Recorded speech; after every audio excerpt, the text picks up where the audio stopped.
Meet David. David is a normal 8-year-old child. He plays on the playground, plays basketball with his fellow students. The only thing with David is he noticed himself being a little more tired and lethargic than other students in the playground.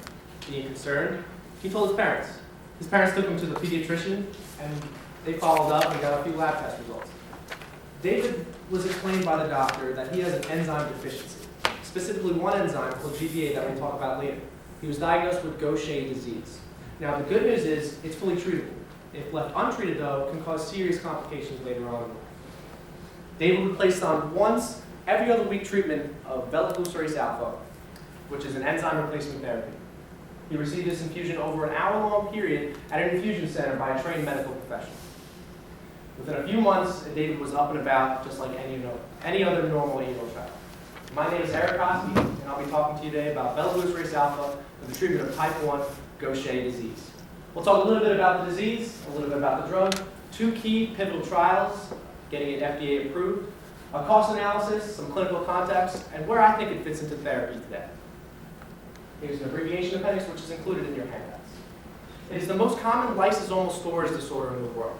It's prevalent in 1 in 100,000 births, and it's technically classified as an orphan disease by the FDA and other health organizations around the world.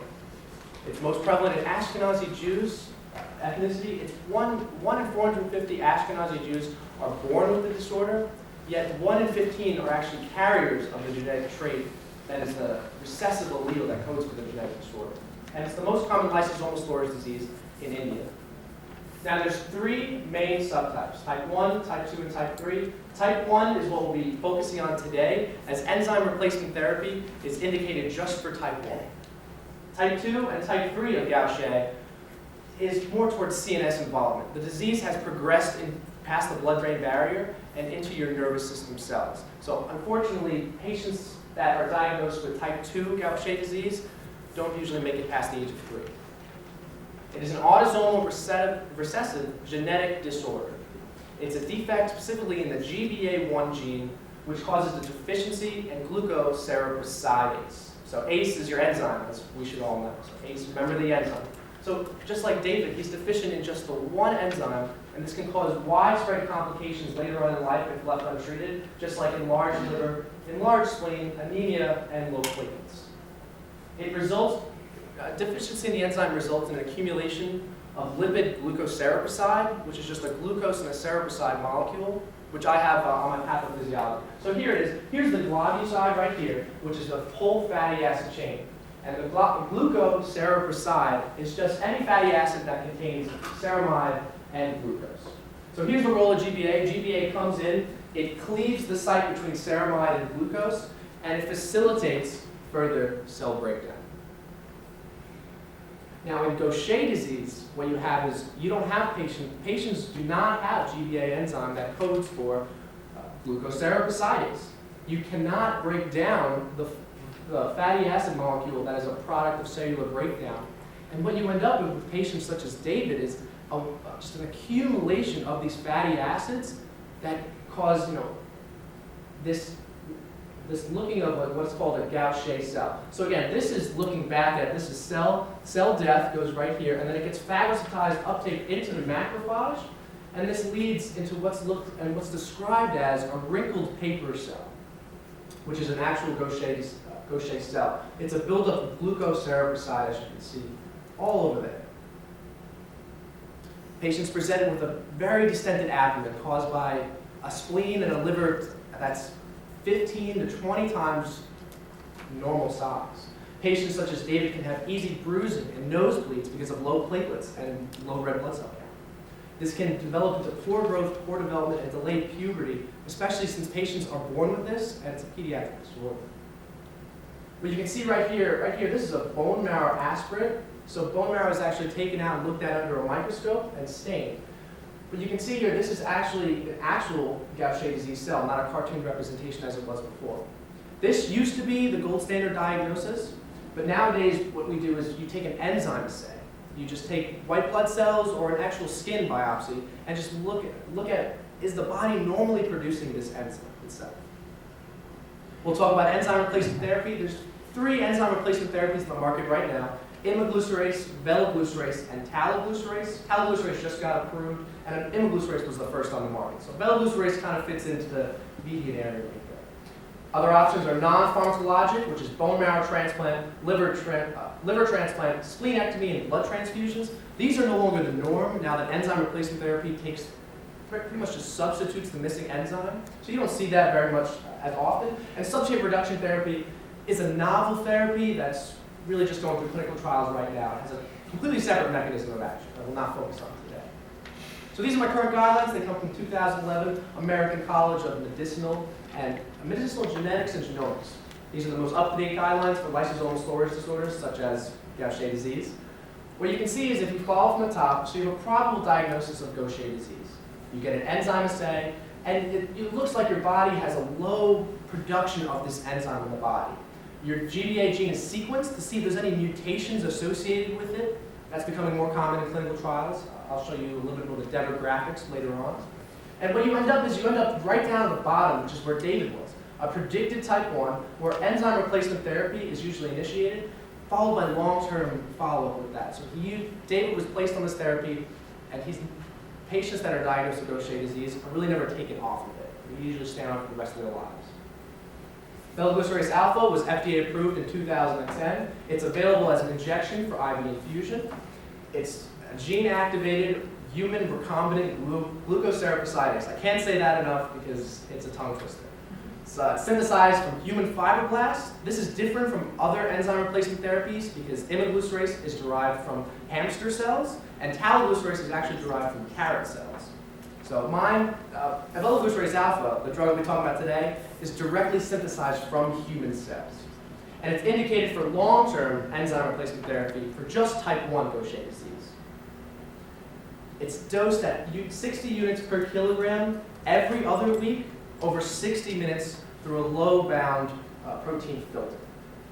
That's for enzyme replacement naive patients. Now, if you were recently on enzyme replacement therapy before, so like imaglucerase, and you want to be transferred to velaglucerase due to manufacturing or just your institution recommendations, it's recommended that you stay at the same previous imaglucerase dose 2 weeks after you received imaglucerase. So you follow the same schedule and same frequency, but the same dose follows through. So this is where velaglucerase alpha takes the role of GBA. So I told you before, with Gaucher disease, you have a deficiency in GBA. Velaglucerase alpha comes into the cell just like GBA, gets phagocytized just like into the macrophage, takes the same active site between the globule and facilitates the cleavage of the ceramide and the glucose molecule, allowing the cell to further break down.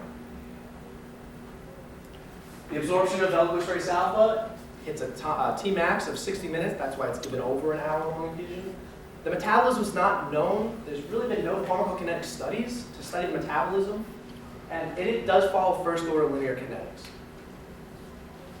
The adverse effect profile is mild to moderate, focusing on the infusion-related reactions. So hypersensitivity, redness at the infusion site, little bone pain if you get the injection a little bit too deep.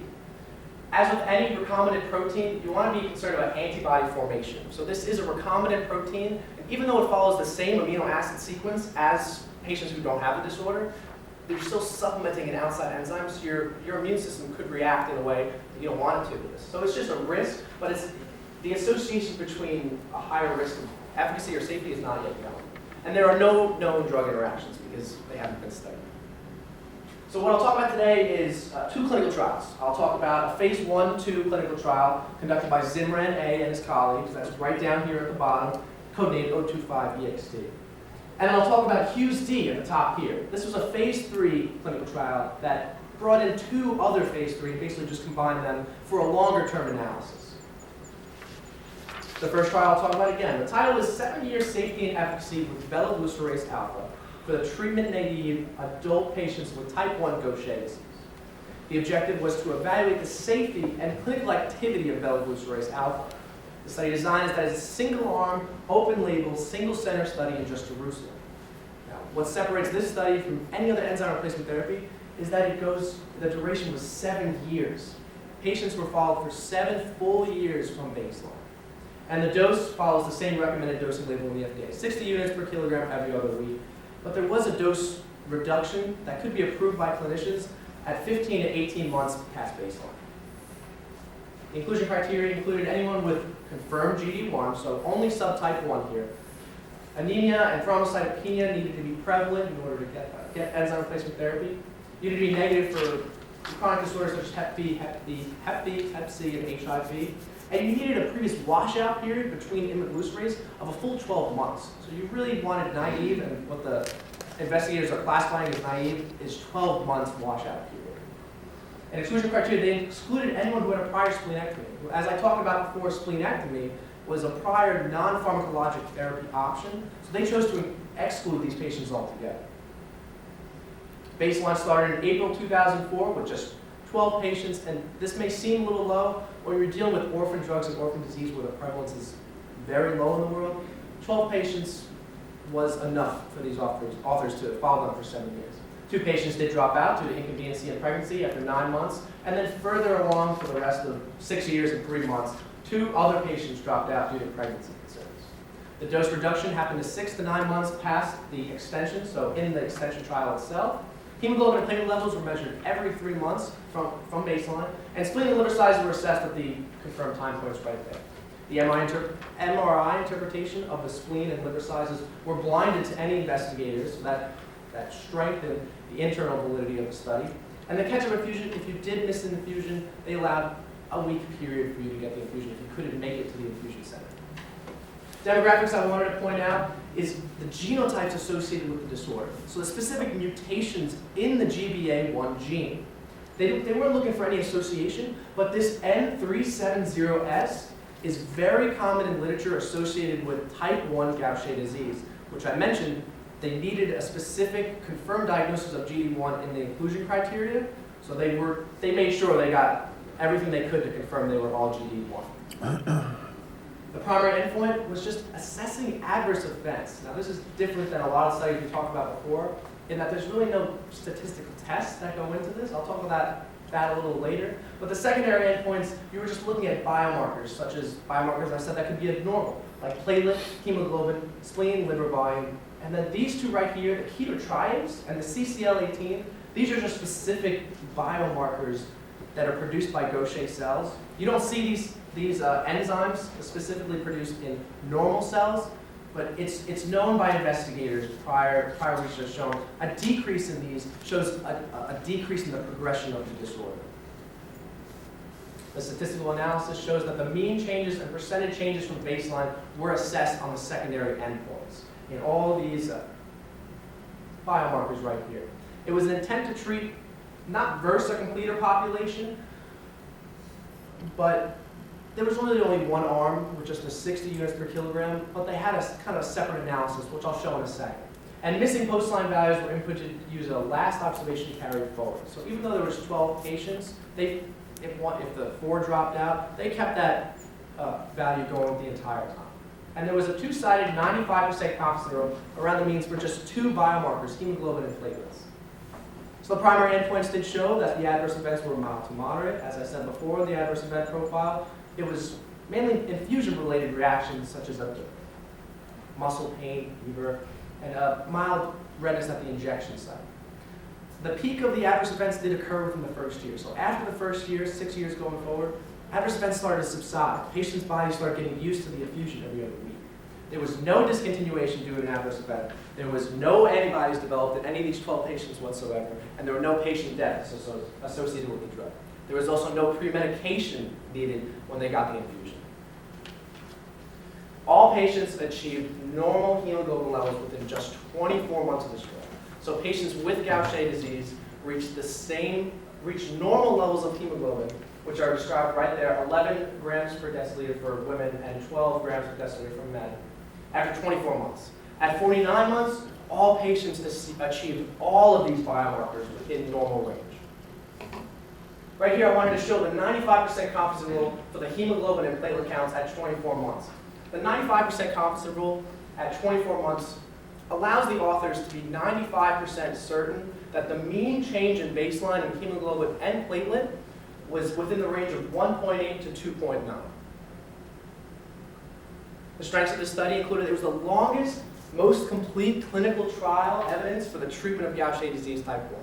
Before this trial, there wasn't any type of Gaucher disease-related clinical trial conducted for any enzyme replacement therapy more than 2 years. So this was 7 years.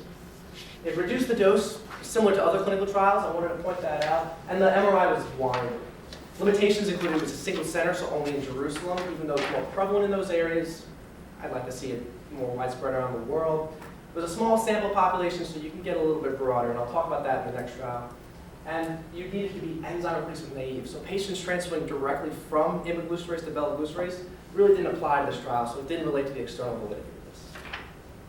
The authors concluded again, it was the longest prospectinal longitudinal clinical trial for GD1.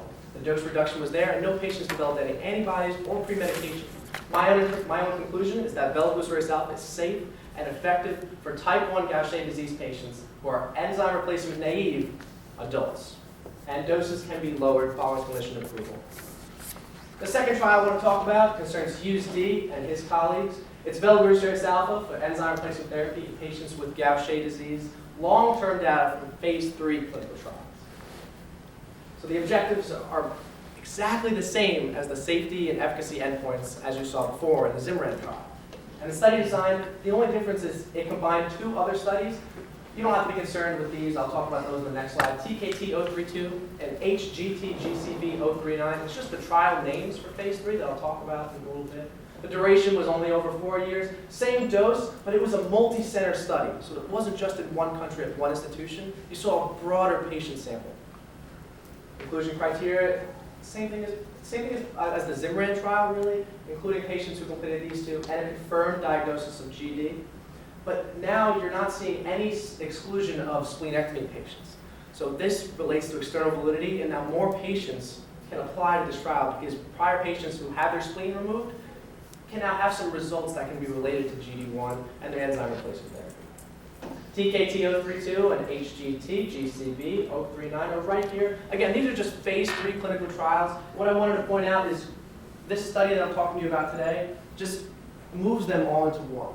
So all patients except 2, because they just chose not to, enrolled into HGT-GCB-044, which is Hughes D. I'll refer to it as Hughes D because it's a little bit more easier for me to say.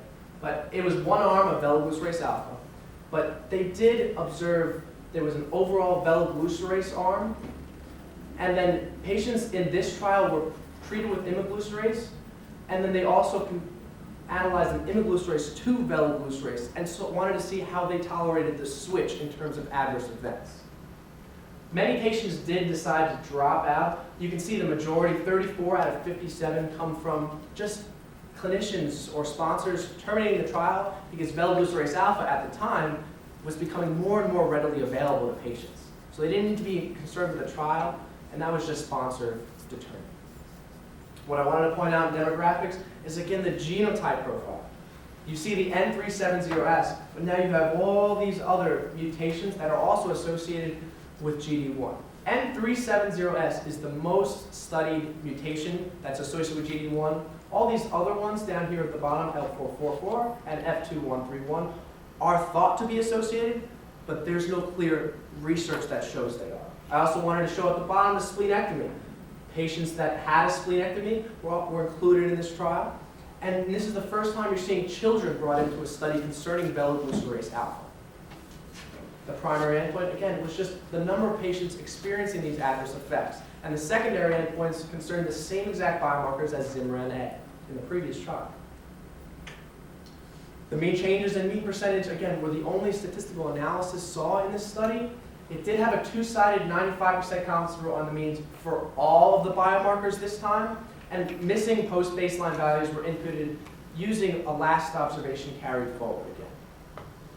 What I wanted to show in adverse event summary is that infusion-related reactions started to go down, especially if you were receiving prior enzyme replacement therapy. So infusion-related reactions start to decrease as your body becomes used to getting infusions every other week. I wanted to point out that one patient did die. It was unrelated to study drug. The investigators determined that it was related to disease progression from type 1 to type 3, and type 3 involves CNS progression. So a patient, unfortunately, did die from a seizure, but it was due to him going from Gaucher disease type 1 to Gaucher's disease type 3 and the disease affecting his nervous system. The majority of adverse events were mild to moderate again. Infusion-related reactions and mild bone pain. There was no discontinuations or death due to Velaglucerase alpha. And one patient did develop antibodies, but there was no decrease in efficacy. So I mentioned before there was no change in how antibodies affect the safety. They now know that antibodies have no decrease in efficacy, at least in this study sample.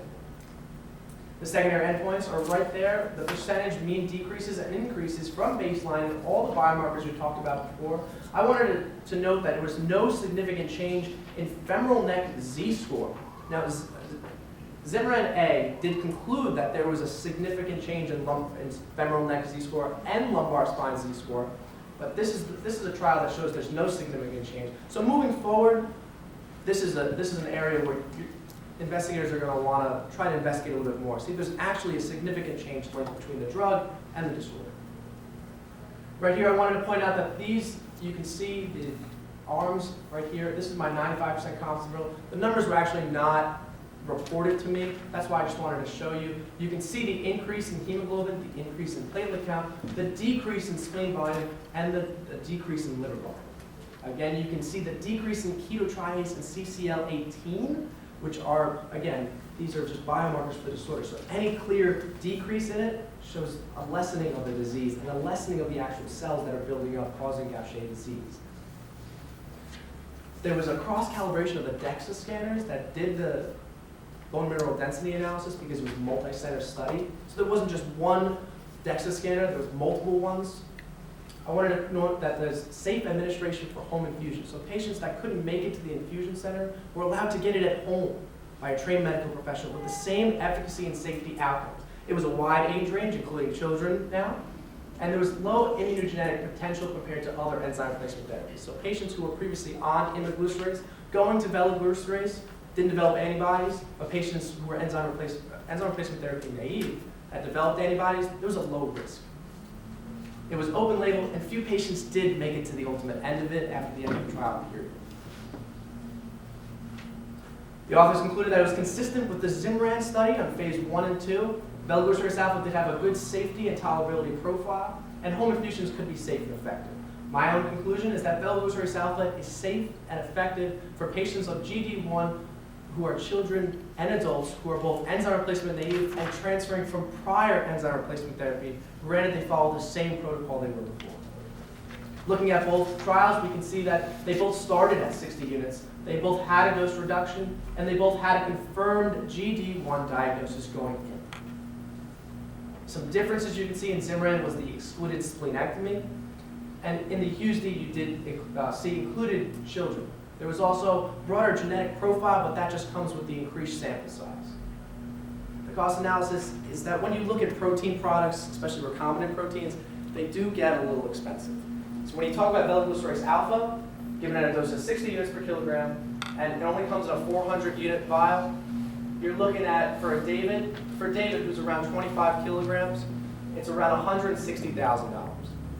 Compare that to the other enzyme replacement therapies, it's mostly cost effective. It's the most cost effective enzyme replacement therapy right now. It's predicted that Velaglucerase alpha, when it does come to market and the manufacturing issues are ramped up a little bit, they'll get the cost even lower. Even though patients were dropping out because they're of pregnancy risk,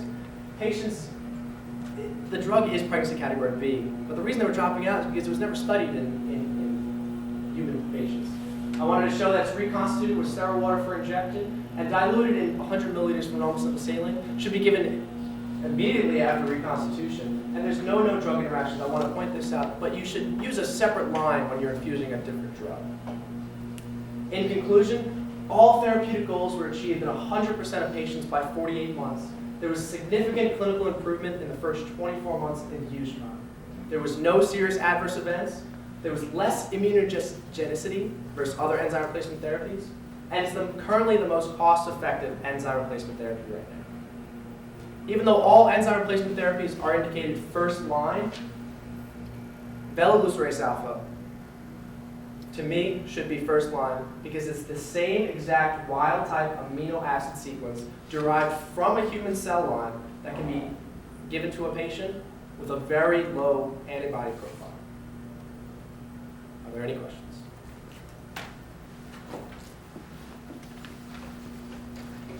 Yes.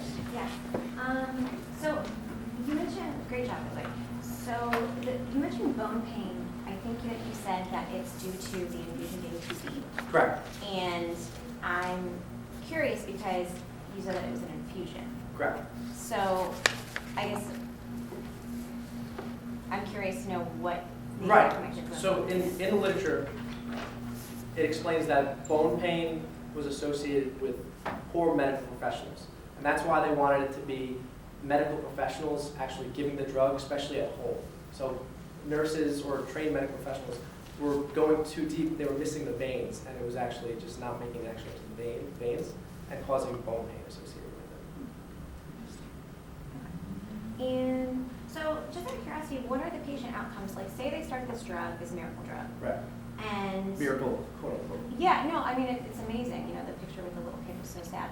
But anyway, so say they start this drug, what are their outcomes? Like, I know, I guess I'm thinking of, you know, similar disease states where they're missing an enzyme where their outcomes, even though they get treatment, their lifespan is still not the normal lifespan. So that's good. That's a great question. So the question is, what are the long-term, what's the prognosis for these patients? They live long. When you're talking about enzyme replacement therapy, which only came to market with Velaglucerase in '98, there's really no really long-term data concerning patients. But in just looking at these patients under 48 months, so like 4 years, patients are seeing their livers and spleens go to 15 to 20 times down to normal patient sizes. Hemoglobin and platelet counts are going to normal, so all the abnormal levels are going to normal. So in my opinion, if they stay on the current therapy every other week, they should have no other complications associated with the disease, unless it does progress into the nervous system, where patients can decline very rapidly, because it progresses into the central nervous system. And sorry, last question. I think for the first study it was intention to treat versus completer, and could you just go over benefits versus, you know, intention to treat versus completer, why would you do one or the other? So it's right here. So there was an intention to treat versus, it wasn't really verse, they were just analyzing. There was one treatment arm, just the Velaglucerase 60 units per kilogram every other week. So there was one arm. Now they wanted to see, and they wanted to validate their study results for 7 years, even after the 2 patients dropped out. So intention to treat is a strength in itself, especially when you're talking about a low patient size, such as 12 patients. So you don't want to exclude them. You want to have their observations carried forward and look at the results, how it goes through, to eliminate sort of bias and just dropping them out. But in order to validate the internal components of the study, they wanted to show that even these patients dropped out, this was the full 7-year, these were the 8 patients that went the full 7 years, and these were their values as well. Does that answer your question? So basically what I'm getting at is intention to treat is representative of what happens in the real world, right? Patients go on and on. Exactly. Exactly. Awesome. Thank you. Any other questions? On one of your animation slides, which was really nice, you had something where you got called the globicide. The globicide, let me use this one. The globicide is any fatty acid chain that's a product of cellular breakdown. So this isn't the lipid bilayer whatsoever. This is just any fatty acid chain, and this chain can go on, but any fatty acid chain that is a globicide, quote unquote, contains one ceramide and one glucose molecule that is cleaved by GBA. In here, I think it was the first one where both of them, they said that they allowed for dose reduction. Why Yes. was that? So there was a dose, that's a good question. So Claudia, you want to know why there's a dose reduction allowed in the studies? There's a dose reduction, one, because cost is a very big issue, especially in countries such as Israel, where healthcare is not really well defined with reimbursement in America and other countries that have a single payer healthcare system. there was a dose reduction because of that, and still, prior research has shown with imiglucerase that a dose reduction could have the same efficacy outcomes as the higher dose. So the main is in order to save costs, not to limit adverse drug events whatsoever. It was mainly just to save costs for patients. So in the one trial, you had patients that were only type 1. Actually, I think it's both. That were only type 1. Why are patients in type 2 or 3 not given the enzyme? That's a good question. I wanted to just go back to the other slide. This one. Type 2 and type 3, again, it crosses the blood-brain barrier. So the GBA enzyme is coded by every single cell, mainly by macrophages that break it down, but it's coded all over the body. When cells in the nervous system start having this deficiency in the enzyme, there's really no drug that can cross the blood-brain barrier, especially a big protein molecule like a recombinant protein just can't cross the blood-brain barrier. So that's why the companies making these drugs aren't even investigating an indication for type 2 or type 3. They'd rather just stick to type 1 where they know it hasn't progressed into the blood-brain barrier. Does that answer your question?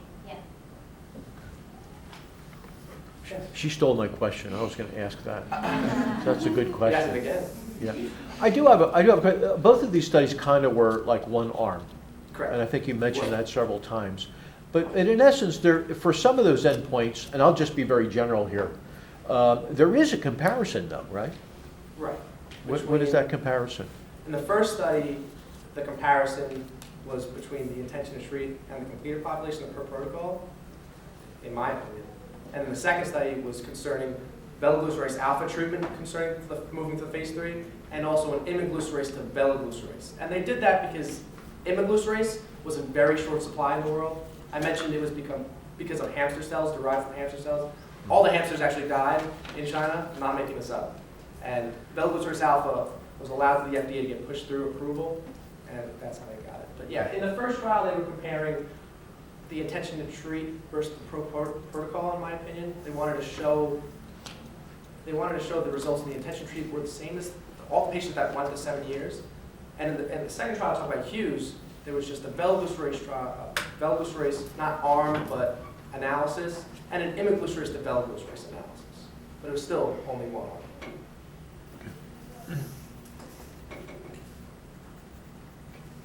Kate? So they're on this medication for the rest of their life, usually? Yes. I wouldn't even use the word unfortunately, because just like Dr. Romeo said, I mean, it's quote unquote not a miracle drug, but it's substituting an enzyme that's just deficient since birth. So as long as they keep receiving this enzyme, they shouldn't have any complications later on, unless it progresses from type 1 to type 3. But yes, they are on this medication for the rest of their lives. But that's why home infusion was tested in these trials. If you can't make it to an infusion center, or some patients have a stigma against going to an infusion center, you can get it at home by a trained medical nurse or medical professional.